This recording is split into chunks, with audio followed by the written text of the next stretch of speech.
சேனலை இது வரைக்கும் சப்ஸ்கிரைப் பண்ணாதவங்க சப்ஸ்கிரைப் பண்ணிக்கோங்க. மறக்காமல் அந்த பெல் ஐக்கானை கிளிக் பண்ணிக்கோங்க. Thank you. Hello friends, welcome to டக்கின்ஸ் ஃபேமிலி சேனல். நம்ம இன்னைக்கு என்ன பார்க்க போகிறோம்னா, ரேஷன் பச்சரிசியில் எப்படி பச்சரிசி மாவு ப்ரிப்பேர் பண்ணுறது பார்க்கலாம்.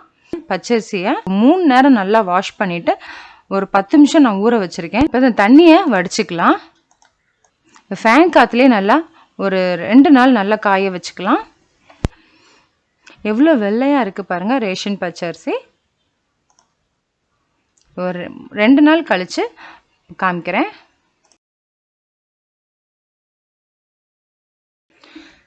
இப்போ பார்க்குறது 2 நாள் கழித்து பார்க்குறோம். நல்லா காஞ்சிருச்சு. ரைஸ் மில்லில் கொடுத்து நல்லா நைஸாக அரைச்சிக்கலாம். ரைஸ் மில்லில் கொடுத்து நைஸாக அரைச்சாச்சு. இந்த பச்சரிசி மாவு நல்லா இடியாப்பத்துக்கு அவ்வளோ நல்லா வரும். இப்போ இந்த பச்சரிசி மாவு யூஸ் பண்ணி இன்ஸ்டண்ட்டாக தோசை எப்படி பண்ணலான்றதை பார்க்கலாம். 1 கப் பச்சரிசி மாவு எடுத்திருக்கேன். 3 கப் தண்ணி சேர்த்துக்கலாம்.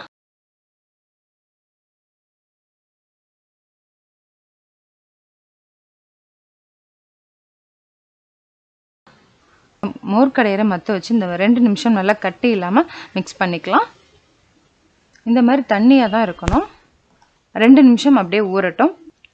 இதுக்கு தேவையானதை வறுத்து பவுடர் பண்ணி சேர்த்துக்கலாம். ஒரு 3 ஸ்பூன் கடலை சேர்த்துருக்கேன். இப்போ இதை நல்லா வறுத்துக்கலாம். கடலை வறுத்தாச்சு. அரைச்சி வச்ச மாவில் 1 வெங்காயம் கட் பண்ணி வச்சுருக்கேன், அதை சேர்த்துக்கலாம். தேவையான அளவு கொத்தமல்லி, புதினா சின்னதாக கட் பண்ணி சேர்த்துக்கலாம். ஜீரகம் 1/2 டீஸ்பூன் சேர்த்துக்கலாம்.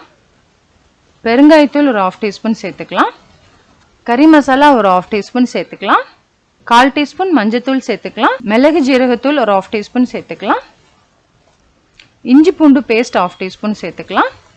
இந்த கடலையை பவுடர் பண்ணி வச்சுருக்கேன், சேர்த்துக்கலாம். இந்த தோசைக்கு மெயினாக இந்த கடலை பவுடர் போடுறதும் ரொம்ப டேஸ்ட்டு கொடுக்கும். ஒரு புதுமையான டேஸ்ட்டில் இருக்கும். இதை நல்லா மிக்ஸ் பண்ணிக்கலாம். எவ்வளோ தண்ணியாக இருந்துச்சு பாருங்கள். இப்போ கொஞ்சம் லைட்டாக திக்காக இருக்குது இந்த கடலெல்லாம் சேர்த்ததுனால.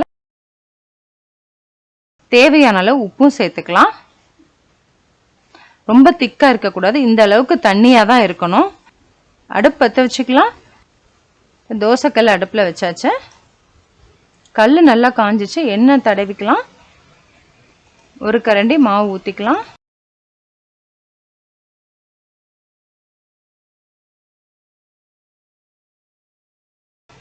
ஒரு ஸ்பூன் எண்ணெய் ஊற்றிக்கலாம்.